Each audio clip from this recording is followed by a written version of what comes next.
BJP नेता सुनील मूसेपुर ने आज प्रेस वार्ता करके पूर्व मंत्री कैप्टन अजय सिंह यादव और पूर्व विधायक रणधीर सिंह कापड़ीवास पर निशाना साधा।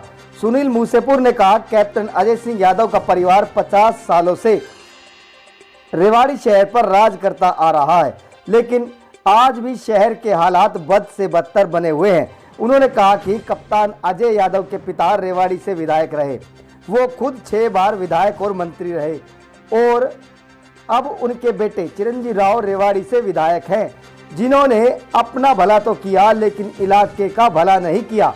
सुनील मूसेपुर ने कहा कि पूर्व विधायक रणधीर सिंह कापड़ीवास, सतीश यादव सहित रेवाड़ी विधानसभा से चुनाव लड़ने वाले प्रत्याशी वोट कटवा नेता के तौर पर चुनाव लड़ते हैं ताकि किसी साधारण परिवार के व्यक्ति को मौका ना मिले।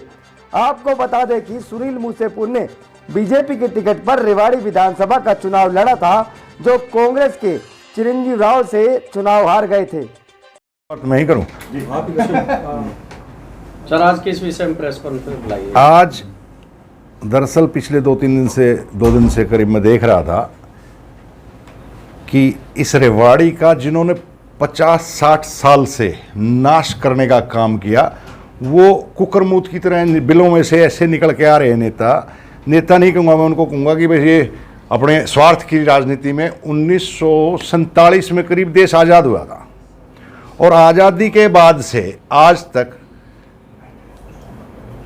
तक इस शहर के लिए हमारी जनता ने प्रतिनिधि चुना। दरअसल जो हमारे लोकल काम है वो सारे स्टेट गवर्नमेंट में होते हैं और पिछले 50 साल में 15 साल कैप्टन अजय सिंह का पिताश्री इस रेवाड़ी का विधायक रहा। 15 साल मतलब 3 योजना रहा, 6 योजना आपका कैप्टन अजय सिंह यादव मंत्री रहा। अब की बार कैप्टन यादव का छोरा मंत्री बन गया, मतलब कहने का 15, 36, 45 और 5 ये ला लो, 50 साल 45-40 साल जिन्होंने इस शहर के ऊपर राज किया, वो इस शहर की दुर्दशा के जिम्मेदार हैं और ये मानना पड़े। मैं ये प्रेस कॉन्फ्रेंस इसलिए नहीं कर रहा कि किसी को जवाब देना है, मैं सिर्फ इसलिए कर रहा हूं कि रेवाड़ी की जनता इस बारे में जागरूक हो कि 50 साल से वो लोग किसको बनाए बैठे हैं यहाँ पे और वो कैसे बनता है, कैसे छल कपट से बनता है, वो आपको सबको ये जगजाहिर हो गया है कि ये जो 3, 4, 5 लोग हैं, जिसमें आपके कापड़ीवास जी आ गए, आपके सतीश जी आ गए, आपके और दूसरे जो छोटे भैया नेता हैं जो यहाँ के राजनीति करते हैं, क्या करते हैं, ये वोट कटवा है।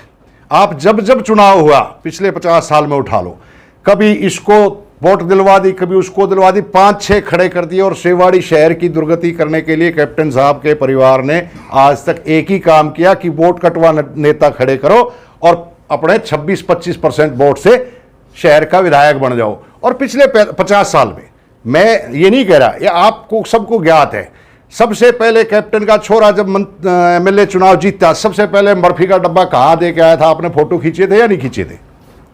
किसके घर दे के आया था आप बताओ जरा। आप स्पष्ट कर दो मेरी बात। रणधीर सिंह कापड़ीवास के देखा था, बनियान में बैठा था, फोटो में खिंचाने लग रहा था कि मेरा बेटा आ गया और मैंने बर्फी खुआ के जा रहा है। आपने सबने देखा होगा, नहीं है तो मैं फोटो आपको दे देता हूं। सबसे पहले तो जो इस शहर का नाश करने का काम कर गए वो ये 4-5 लोग हैं जिन्होंने कभी इस रेवाड़ी की जनता की सुनने ही नहीं दी, क्योंकि राज में ये आके बैठ गए, राज स्टेट में किसी को करने नहीं दिया। दूसरा कोई आम कार्यकर्ता, आज भाई सतीश की प्रेस कॉन्फ्रेंस सुन रहा था मैं, वो कहने लगे आम आदमी को नहीं आने देते। अरे 50 साल बाद इस कैप्टन के घराने से छुटा के सुनील मूसेपुर एक आम सा कार्यकर्ता था जिसको कोई जानता भी नहीं था, ये कह रहे हैं वो, उस आदमी को टिकट मिली, आदरणीय प्रधानमंत्री नरेंद्र मोदी जी, अमित शाह जी की दी हुई टिकट थी और वो खुद यहाँ प्रचार के लिए भी आए, प्रसार के लिए भी आए, समझाने के लिए भी आए, लेकिन फिर भी इन्होंने क्या गुमराही फैलाई वो आपके सबके सामने, आपके जग जाहिर है। आपने भी खूब प्रेस कॉन्फ्रेंस अटेंड करी है उनकी। उन्होंने एक ही कहा, नकली भाजपा असली भाजपा। क्यों? क्योंकि वो आपस के रिश्तेदार एक दूसरे के सपोर्ट करना, वोट की सपोर्ट करने का ये तरीका है कि ये नकली हो गया। अरे नकली होता तो क्या प्रधानमंत्री जी आते? नकली होता तो क्या पार्टी अध्यक्ष नड्डा जी आते? नकली होता तो क्या भारतीय जनता पार्टी के हरियाणा के मुख्यमंत्री मनोहर लाल खट्टर जी आते? एक आम साधारण कार्यकर्ता को टिकट मिलना और वो चीज इनके हजम नहीं होना, क्योंकि इन्होंने तो 50 साल से एक काबू कर रखा था ना। पहले दादा बन गया, फिर बेटा बन गया, अब पोता बनाना था। तो इसलिए वो 50 साल का जो उनका वर्चस्व था वो तोड़ता दिख रहा था एक आम आदमी के जैसे, क्योंकि आम आदमी से सबको डर लगता है। एक आम आदमी जो जनता के बीच से आया, मैं कोई खानदान से किसी राजनीतिक परिवार से नहीं, आम सा साधारण सा, जैसे आप आज पत्रकारिता कर रहे हैं, आज आप चैनल चला रहे हैं या अपना न्यूज़ चला रहे हैं, ऐसे ही मैं भी एक आम आदमी था। और वो मोदी जी की मेहरबानी लगा लो या उन्होंने मेरे काम को देखा होगा, पिछले 10 साल से मैं भारतीय जनता पार्टी में काम कर रहा हूं, काम देखा होगा, काम की वजह से उन्होंने मुझे आगे मौका दिया होगा। उस मौके को देने के बावजूद इनके हजम नहीं हुआ कि आम आदमी अगर आ गया तो तुम्हारा राज छिन जाएगा, इसलिए विरोध किया था इन्होंने मेरा। और सारे थे ये विरोध में, मैं ये नहीं कहूंगा कि एक आदमी था, ये सारे एकजुट हो गए थे इसलिए कि कोई दूसरा आदमी ना आ जाए, फिर रेवाड़ी की सत्ता में तुम्हारा हिस्सेदारी खत्म हो जाएगी। और किसी तरह का जो वहम है लोगों में वो भी निकाल लेना चाहिए कि सिर्फ 26% वोटों से राज करते आ रहे हैं पिछले 50 साल से। इसके लिए मैं जनता को यह आह्वान करूंगा कि आप जागो और इन वोट कटवाओं से, जो वोट कटवा नेता खड़े करते हैं, 5-5 4-4 खड़े कर देते हैं, इनसे संभल के चलो।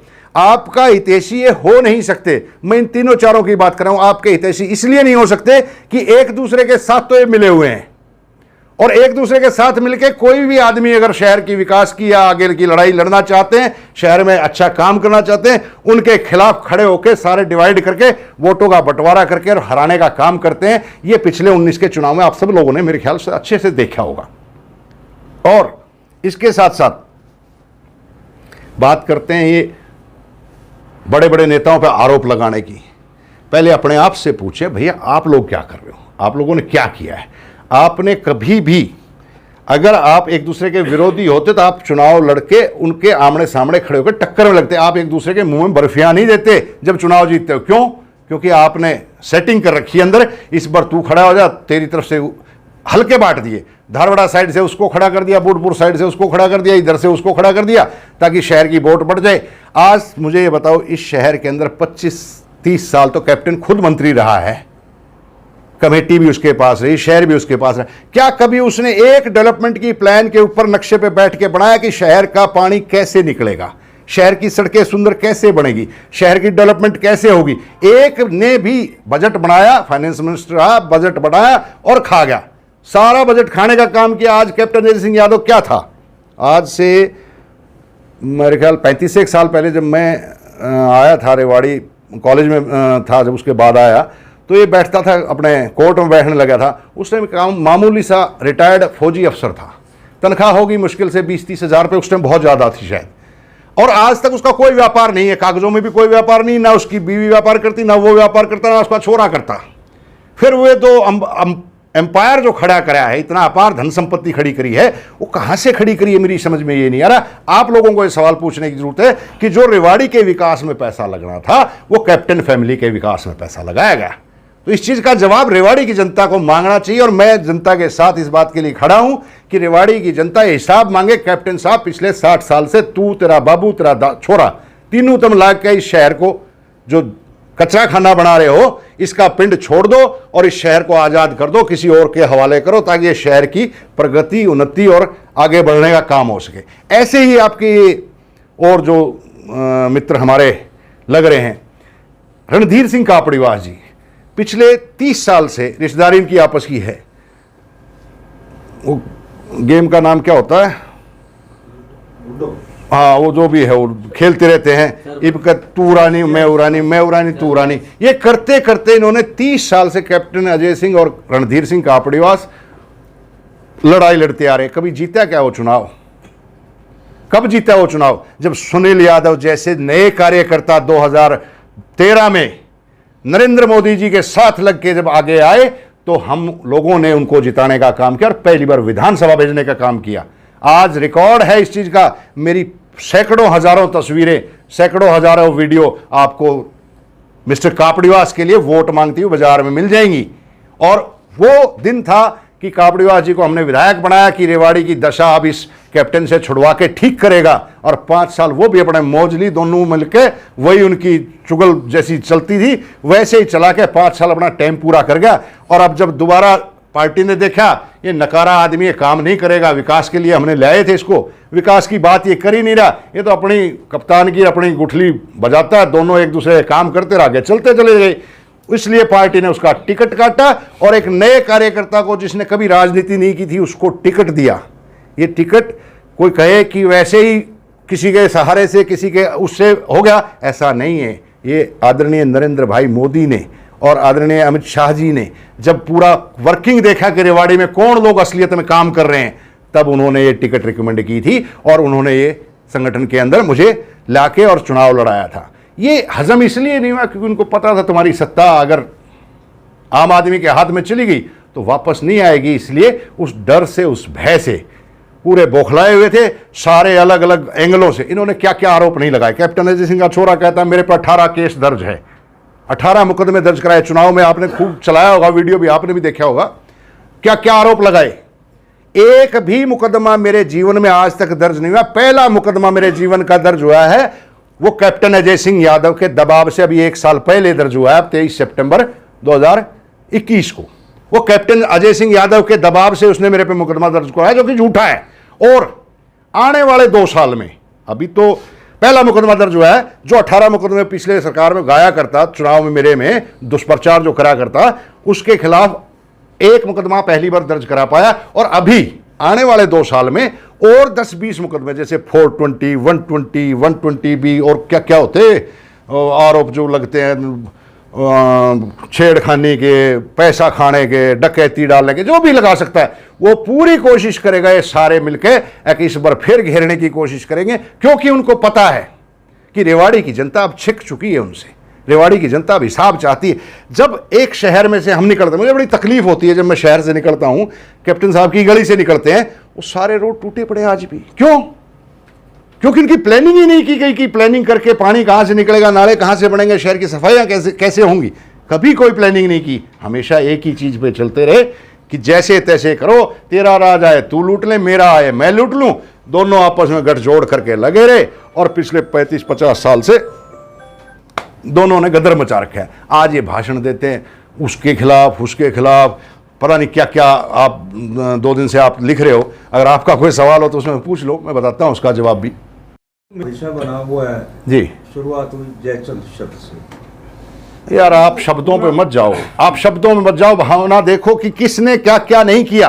2019 के चुनाव में बटला जी आप बहुत अच्छे से जानते हो किसने क्या क्या किया। आपने बता दिया कि सारे मिले हुए हैं। मैं आपसे एक निवेदन कर रहा था कि आपने कहा कि सारे संगठित हो जाते हैं। इनको संगठित करने वाला कौन था और ये कितने आदमी है जो इनको संगठित करते हैं? ये सारे ही हैं, एक दूसरे के मिलाऊ हैं ये सारे। वो आपको समझ में आ जाती होगी, इतना तो आप भी कॉमन मैन हो, आपकी समझ, आम आदमी की समझ में आने लगी ये भाषा है कि ये क्यों, ये नेता कैसे बने। किसी बड़े आदमी को गाड़ी बक के बढ़ सकते हैं, वैसे नेता नहीं बन सकते। रेवाड़ी की जनता मानती नहीं इनको नेता। लेकिन हर बार देख रहे हो ना चुनाव में क्या हाल होता है। ये किसी बड़े आदमी को गाड़ी बक के, बड़े आदमी के ऊपर कीचड़ उछाड़ के और सोचते हैं हम नेता बन, क्योंकि मीडिया में आ जाते हैं, अखबारों में आ जाते हैं, 2 दिन चर्चा चल जाती है, सोचते हैं हम गाड़ी बक के नेता बन जाएंगे। बट ऐसा होने वाला नहीं है। रेवाड़ी की जागरूक जनता है, रेवाड़ी की जनता समझती है कि ये नेता नहीं, ये शब्द मैं इस्तेमाल नहीं करूंगा, वो फिर असावधानिक हो जाएगा। ये इस तरह के हैं कि इनका काम यही है, एक दूसरे को गाड़ी बकना और चुनाव के टाइम सारे इकट्ठे होकर एक दूसरे की ऐसी तैसी करने का। विकास नहीं चाहते। अगर विकास चाहते, मैंने 4 दिन 5 दिन पहले जो ये दिया उसका प्रोग्राम था उसमें बोला था कि सबको संगठित होके हम क्यों लड़ाई लड़ना चाहते हैं। 1957 में, हम 1857 में हमारे शहीदों ने, तुलाराम जी ने, शहीदों ने लड़ाई लड़ी अंग्रेजों के खिलाफ। हमने देश को आज़ाद करवाया। आज़ाद करने के बाद देश बना, प्रदेश बना। प्रदेश बनने के बाद हमारे अंदर एक दूसरे में लड़ाई करवा के और वोट का बंटवारा करवा के, ये कटवा नेता जो हैं वोट का बंटवारा करके इस इलाके में राज कभी लाने नहीं दिया इन्होंने। हमें संगठित होना होगा। हम संगठित नहीं होंगे तो हमारी पार्टी की विजय नहीं होगी। इसीलिए मेरा पहले भी यही कहना था, आज भी यही कहना है कि संगठित करने के लिए हमें एक दूसरे को संगठन में शामिल करके, बड़ा दिल करके एक दूसरे का साथ लेना पड़ेगा और इकट्ठे होकर लड़ाई लड़ेंगे तो राज यहीं आएगा, राज कहीं और नहीं जाएगा। संगठित होने की जरूरत है। लेकिन जैसे ही कोई संगठित करने की कोशिश करता है उसमें ये कुकरमुख जो है ये अपना क्या बोलूं उसको शब्द को मैं, जामन डाल देते हैं जिससे वो सारा दूध फटके और खिंड जाए, और वही 25-24% पे कैप्टन का छोरा या कैप्टन का पोता या कैप्टन का बापू उन्हें सीट निकाल के रेवाड़ी को दुर्दशा के हवाले कर जाए। कप्तान साहब का परिवार के अलावा राव साहब का भी परिवार हमेशा बताइएगा, आप मुझे बताइएगा रेवाड़ी से कब सत्ता में रहे हो? मंत्री सांसद तो केंद्रीय मंत्री है, केंद्रीय मंत्री है, केंद्र की सारी योजनाएं लागू करवाते हैं ना वो, जो केंद्र की। बॉस, आपकी पीडब्ल्यूडी की सड़कें कौन करेगा? स्टेट गवर्नमेंट करेगी। आपके सीवरेज कौन करेगा? स्टेट गवर्नमेंट करेगी। बिजली कौन करेगा? स्टेट गवर्नमेंट करेगी। आपकी लोकल बॉडी को कौन देखा? स्टेट गवर्नमेंट देगी। स्टेट गवर्नमेंट में कब थे वो? आप बताइएगा मुझे, रेवाड़ी में कब थे? सत्ता आपके पास रही है। पीछे 15 साल आपके पिताजी रहे, 30 साल आप रहे, अब 3 साल आपके छोरे को हो गए। आजाद हुए कितने साल हुए हमें? बताइएगा आप। जब सारी सत्ता सरकार हरियाणा की आपके पास रही, आपने ही काबू रखा और आपने इस शहर का विकास नहीं होने दिया, आप जवाब मांगते हैं। किससे मांगते हैं? सेंट्रल गवर्नमेंट से। सेंटर तो आज काम कर रहा है ना, सेंटर की सारी स्कीमें चालू हो रही है ना, लग रही है ना। अब उसके अंदर जो आपने नीचे जो गठजोड़ बना रखा है, इसको जनता को तोड़ना ही पड़ेगा, क्योंकि रेवाड़ी की जनता अब कितने दिन सहेगी? आपने तो पीढ़ियां पैदा करनी है, आप बंद नहीं हो रहे पीढ़ियां पैदा करने से। तो 8 साल से बीजेपी की सरकार है। कप्तान साहब के खिलाफ अगर करप्शन है तो एक्शन क्यों नहीं? चुनाव के अंदर भी राव साहब ने कहा था कि कार्रवाई करवा, करप्शन का आरोप बिल्कुल जांच होनी चाहिए। मैं सरकार का वो हिस्सा नहीं हूं कि मैं जांच करवाने के काबिल हूं। अगर मैं जांच करवाने के काबिल मुझे जनता बनाती तो पहली कलम से इसकी जांच होनी थी और 50 साल का हिसाब भी लिया जाना था। ये सवाल आप मुझसे जब पूछना जब कभी आप मुझे मौका दे। रही बात उसकी, पहला क्या था आपका कि 60 गांठ है। जब विधानसभा के चुनाव थे, सभी ने देखा हुआ क्या था। प्रधानमंत्री नरेंद्र मोदी कहीं ना कहीं कमल के फूल का अपमान सभी लोगों ने मिलकर किया था। लेकिन ये भी कहा राव साहब ने कि कार्रवाई नहीं हुई। क्या राव साहब कमजोर, इतने कमजोर है कि कार्रवाई नहीं करा पाए? वो राव साहब का कोई लेने देने नहीं इससे। उनका कार्रवाई करने का पार्टी को उनको शिकायत करने का मौका होता है। हमने शिकायत कर दी। कार्रवाई पार्टियों का काम है। पार्टी कैसे किस तरह से एक्शन लेती है वो पार्टी की मर्जी होती है। उन्होंने तो इनाम दिया ना कहीं पार्टी ने। तो इसको इनाम कह लो या कुछ भी कह लो, आप जो उचित समझे शब्द, बट पार्टी के सब संज्ञान में है और पार्टी को सब कुछ पता है कि पार्टी में क्या हो रहा है। पार्टी बहुत मजबूत है। मैं ये पूछना चाहता हूं, पार्टी मजबूत हुई है हम सब कार्यकर्ताओं से। कार्यकर्ता जब तक है पार्टी तब तक होती है, और कार्यकर्ता, हम रोजाना कार्यकर्ताओं को जोड़ रहे हैं। भारतीय जनता पार्टी, नरेंद्र भाई मोदी इतना बढ़िया काम कर रहे हैं, जन जन तक पहुंचाने की कोशिश करते हैं। लेकिन कुछ लोग होते हैं छोटी मोटी बातें करते रहते हैं, वो तो होती रहती है, वो कोई खास मायने नहीं। सुधा यादव और भूपेंद्र यादव को एक बड़ी पावरफुल कमेटी में शामिल कर दिया। अच्छी बात है, हमारे इलाके की नेता, अच्छी बात है, बहुत मुबारक हो उनको ये पद। और हमारे लोगों के साथ अच्छा, हमारी पड़ोस की है, हमारे यहाँ की MP भी रही हैं, वो बहुत अच्छी चीज़ है। नहीं, उनके हमारे सभी साथियों को मिलना चाहिए। जिस गठजोड़ की आप बात करें, उनके मंचों पे वो गठजोड़ हमेशा दिखता है। नहीं, गलत सवाल कर रहे हो आप। उनके मंच को गठजोड़ नहीं दिखता, वो जाके वहां चिपट जाते हैं, अपने बचाव के लिए जाके चिपट जाते हैं, वो अलग बात है।